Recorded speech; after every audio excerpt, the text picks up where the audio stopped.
So here was a guy who was prepared musically in the secular field. In the Christian field, shouldn't we even be more prepared?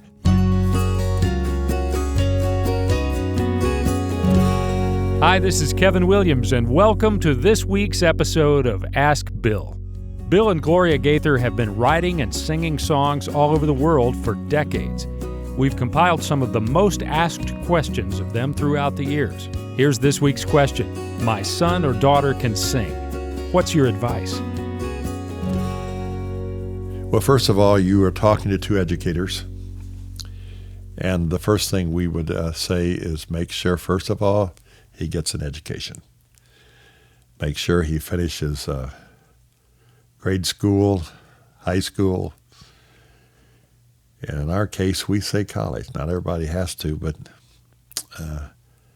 I think it's smart. I would say that to the athletes who come out after their freshman year for the pros. I'd say, I still think you'll be better prepared for success or failure if you've got 2 or 3 years or maybe 4 years of college under your belt.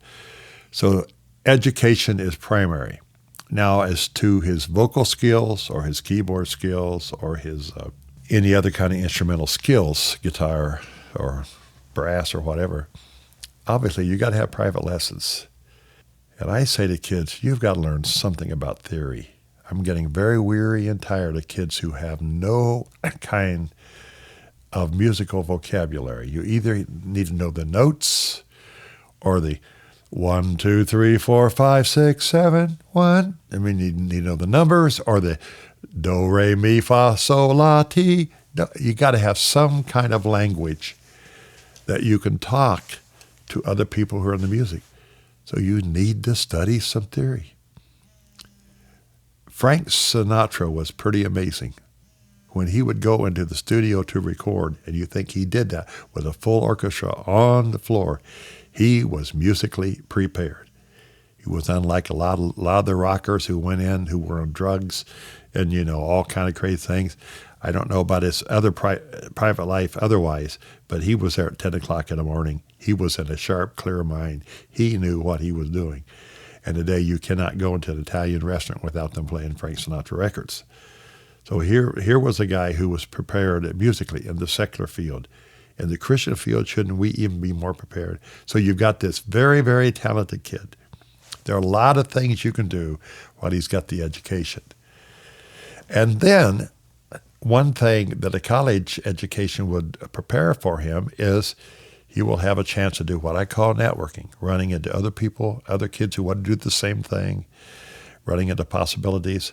Just last week, I placed a kid that I've been watching for 4 years in college. I placed him.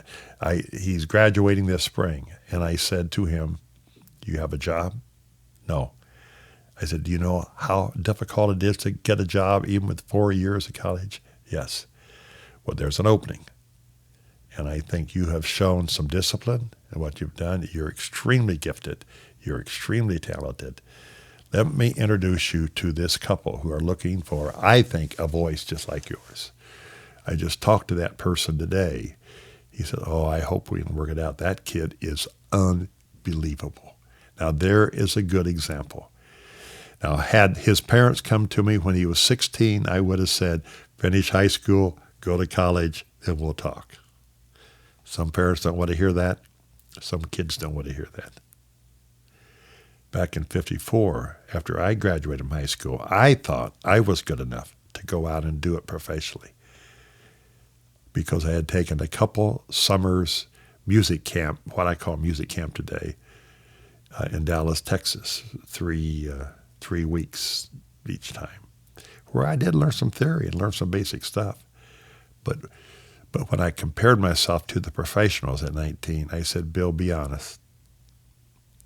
Your vocal skills are not that good. Your keyboard skills are not that good. And besides, we were starving to death. A wonderful lesson of life. I go back, I go to college for 4 years, come out, and still I'm not in a group because I'm still not good enough vocally or good enough keyboard-wise. But by that time, we started teaching school, both Gloria and I, and started writing songs. And then the songs caught on. About 10 years later, 28, 29, God said, okay, I think I can trust you with this now. And so we started singing, and never were great singers, but we did have some special songs. So I would say patience, patience, good things last. Sell no rhyme till it's time.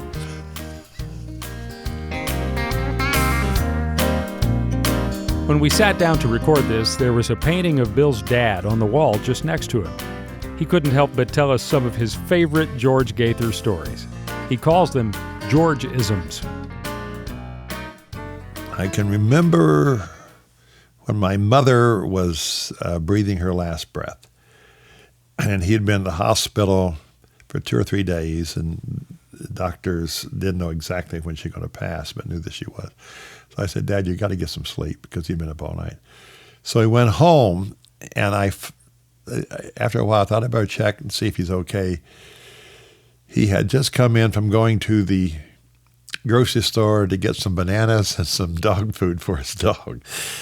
And just put out his garden. It was coming up. Said, let's go look at your garden, Dad. And so we went out and looked at it, commented about how well it was doing. And he went over to the side of the shed in the garden, and I saw his shoulders shaking. And he was part of the generation that you didn't show a lot of outward affection. He wasn't a hugger type. I went up and put my arm around him and said, Dad, it's okay. He was crying. And I never saw him cry much. I said, but it's okay. You're losing your wife. You just lost your son 7 or 8 years ago. It's okay. Don't worry. And I just wanted to console him about his crying. And we had always pumped the water together back in the field. I would go out there on any day, and he'd say, well, go back and pump. And it was always an excuse to talk. I don't know how many times we'd gone back there. Sometimes as kids we had to go back by ourselves and pump because the cattle needed water. But this day he was there by the shed, grieving because and so when I put my arm around him and said, it's okay, after a few seconds of silence, he said, want to go pump some water? So I took it from Dad. On some days when it's really, really tough, all you can do is just keep pumping. Keep treading, keep working, and normalcy will be around the bend somewhere. It's the only way that those old-timers made it. I mean, you just had to work your way through it. Was it fun? No, never fun to lose. So some days, just keep pumping. There's more coming up, but I want to quickly say that if you've ever been to a Gaither concert, you know that it's a time full of laughter, inspiration, and amazing music. You can check out Gaither.com to see when the tour will be in your area and to find out about special Gaither events. One night on the praise gathering, Bob Benson and I were doing what we call housekeeping announcements to the people because they were there for 3 or 4 days. Now tomorrow, we said tomorrow we have changed 2 or 3 of the seminars. We're going to move this over here, and we're going to do this, and we're going to do that. And then I made a little joke about something, and nobody laughed, nobody said anything. And so I thought I'd do the old trick of tapping the microphone. I said, testing, 1, 2. Bob Benson was standing over there and said, it's on, Bill. It just wasn't funny. The joke, Bob, but his reaction to it, it's on, Bill. It just wasn't funny.